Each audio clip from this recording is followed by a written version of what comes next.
Hello. Um, Today I'm going to talk to you guys about the houses used in astrology. Basically, the houses are kind of symbolic of different aspects of life, or different aspects of thought, or things you can think of in life, and every single concept or thing in life can be put into a house. The houses are divided by numbers. There's 12 houses, so there's the first house, second house, third house, fourth house, fifth house, all the way to the 12th. The first house is opposite the seventh house, and the sixth house is opposite the 12th house, etc., etc. So it's like a wheel, just like the zodiac is a wheel, and the sky is a wheel. The sky is a circle. So every house, all the houses are actually attached to the earth. And the first house, let's say, is on the horizon of when you're born. And that's why the first house rules over your ascendant, or your rising sign, because it's what constellation or area of the sky is rising when you're born. So your rising sign would rule over your first house.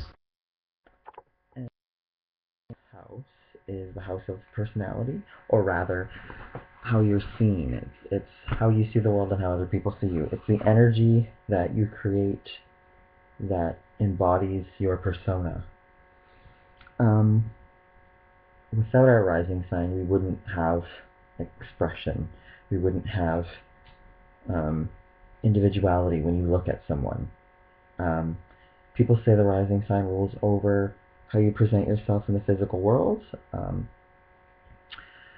It's interesting because if you have a rising, whatever your rising sign is, completely affects the rest of your chart, because it's a circle, a fixed circle that just basically keeps turning and turning. So your rising sign may not actually rule over this. What I really wanted to talk about was the oppositions of different houses. And if you're having any issues in trying to understand one house, look at its opposite house, and then you'll kind of understand that house. What I really wanted to talk about is whether certain houses are more advanced or more important than other houses. I'm starting to realize that this isn't true, but in order to understand, you have to kind of look at it in your own way. Now I'm going to give you kind of the simple explanation for each house. The first house can represent the beginning of life. It is you on your own, coming into the world, and kind of your identity and how you identify yourself, without any reactions to anything else. People say the first house is actually very selfish. I am starting to learn that it's not necessarily the case. I um, the first house to the 12th house rules over different aspects of life. And people say the first house is simple. Sorry, I'm plugging in my computer. People say it's simple, and it means everything that's simple in life. And this may be the case because it just rules over birth. But birth isn't necessarily simple. The circle, you could see the circle as having a beginning and an end, but in my opinion, from after so long in studying this, there's no beginning and end. But every house in front of another house is kind of the evolved form of the last one. So people that think in a linear way might think that the 12th house is the most advanced and evolutionary house. This is interesting, and it may be the case because the 12th house does rule the most complicated, infinite ideas and beliefs, and it rules over things that we don't understand as humans because it's the extreme of everything that we can understand. It's like the universe in every single detail that you can think of. It rules over mysticism for that very reason, because everything that's so complicated that we don't understand, that we can't study in science, would be probably put into that house, or any of the watery houses. And the watery houses are, water is the last element. It goes fire, earth, air, water. But I'm starting to realize that although people think the 12th house is unselfish because of its spirituality, many people could say that spirituality is actually the most selfish thing in the whole world. If you're spiritually aware and you rule over like you have a lot of placements in the 12th house, or if your North Node is in the 12th house, which I'll speak about in another video, that means your life purpose is now in this incarnation to learn about the spirituality. Spirituality is actually the most selfish thing that anyone can do. And selfish isn't bad, but you need a balance between selfish and non-selfish. The 6th house, if you look at it simplistically, I guess you could say it is selfish. But no, the 6th house is actually about serving other people in the physical world.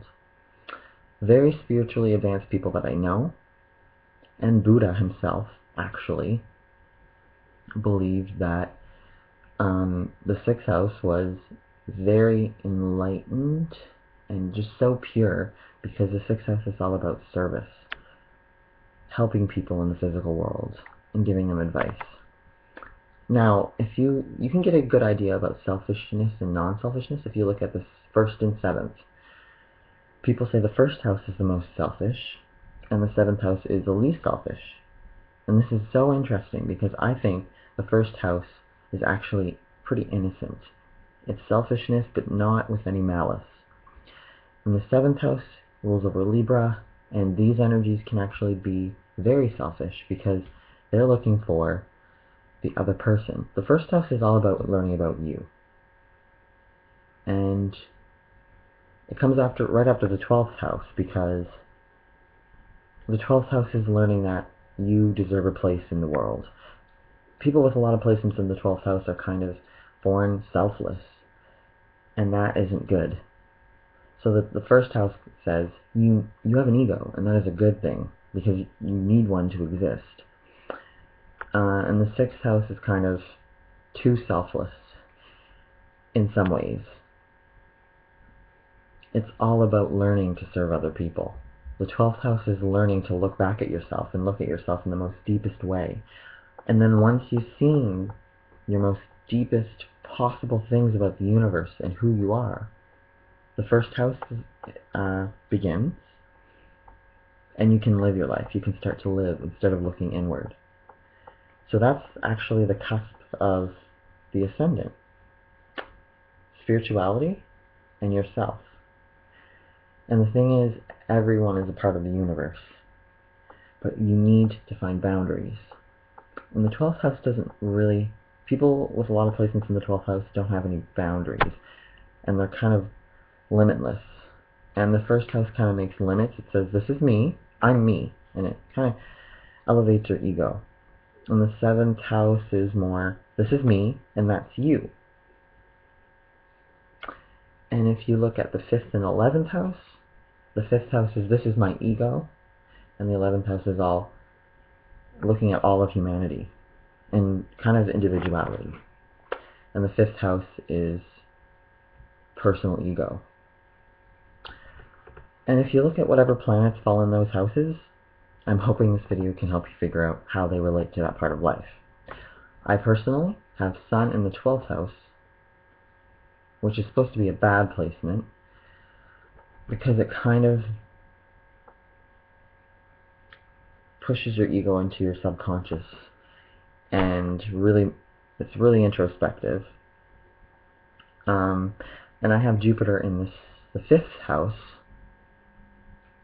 which is I kind of live in the moment. I'm able to live in the moment. And basically, I focus on the optimism of enjoying pleasures of life, the in-the-moment pleasures. And the 11th house was Aquarius, and it's opposite of the 5th. It's more serious. It focuses on humanitarian issues. It looks at the whole group. It's more intellectual. The 5th house is more of the heart. The 11th house is the mind. 1st house is learning to build your ego. The 7th house is kind of giving the other person, the opposite person, someone that's very different from you, giving your ego to them in a way, and balancing it out. And basically, I've just learned that there's no selfishness. Well, there is selfishness, but there's no real good or bad. Everything's subjective. But in order for me to understand astrology, it took me a long time to get to this point, and it's really interesting to go through the different houses. But it's a complete circle, and no house is ahead of another. No house is more important than another. They all have their place. Everyone has all the houses in their chart, and yeah, I'm hoping to talk more about this. But I've been really thinking about this, how the 6th and the 12th house, they were very hard for me to understand. So I wanted people to understand them better from the get-go, because it took me a long time to understand why the 6th house and the 12th house are opposite. But they're both serving planets, serving houses. But the 12th house is ultimately more selfish. And if you have planets in the 12th house, it means that you need to learn how to be selfish in that area of your life in order to find balance and evolve and learn. And the 6th house is, I like to say, personally, that it means that your ego needs to learn to be selfless and give and serve humanity.